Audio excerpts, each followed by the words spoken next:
and not knowing until this committee makes that decision. Okay, again, I'm gonna I respond on a bond issuing perspective. I'm sorry. Sure, and I think it's also important, I have to go back to the things that we know for certain. The things we know for certain is these are historic times for purchasing or selling off a bond in terms of interest rates. There's certain things we know is we have this obligation, and you can call it just a number, but it's also, there are faces and people behind it. We wait 3 or 4 months, it's 3 or 4 months before these folks are paid. There's also, 3 or 4 months from now, it's not going to go away. So, interest rates may go up, they may go down. The Committee of 12 may decide one or the other. The obligation is still there. And I think that's what I'm trying to grasp. If you want to wait till then, what are you waiting for? Things to get better? Things to get worse? We still have that obligation. One thing we do know, that if we do purchase it now, we know exactly, based on market rates, on what we will be paying on debt service for the next 30 years. And we can plan forward for that. But we do have that obligation, and we can't just, it has to be taken into consideration. And Governor, I completely agree. And I think what, and I'm not saying that I would rather wait. I'm saying, by that time we would know what type of buildup we're going to be having. What type of commitment is going to be there. And so that's just one of the questions that I have.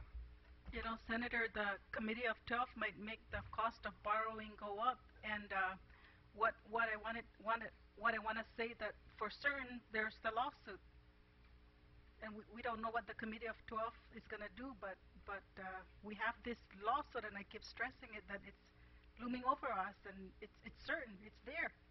I'm going to be deposed in 2 weeks.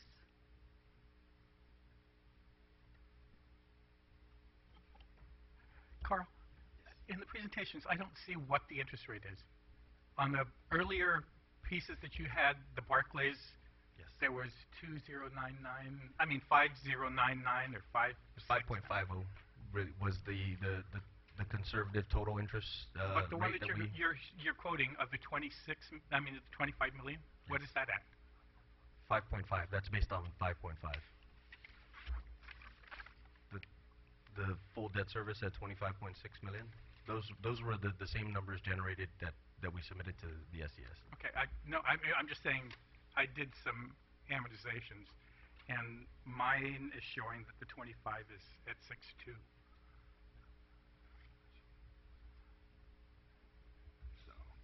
So Was that just a straight line amortization, or?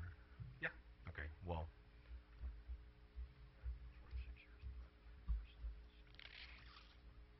Okay, so we're going to be floating this at 5.5? Is the administration asking for anything more than 5.5? Well, that's the market conditions today.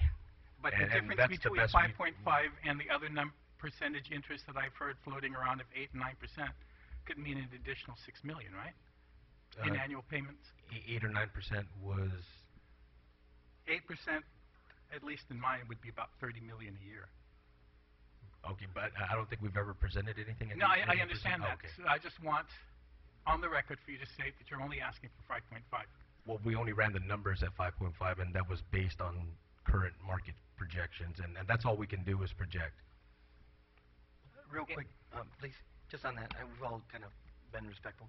Would you be willing, if that happens, to back off on the forward set aside, in the event that the market conditions are such that you can't secure that, to forego the $45 million set aside for fiscal year as a consideration? Affect the interest rate. Well, it would take care of your debt service situation that you're concerned about. Less par? You mean reduce the par amount? Right. Okay. I'm just throwing it out because we're going to deliberate this. Yeah. I just wanted to project that forward because we're talking about the debt service. Mr. Chair, even in your presentation, it's about debt service at the 180.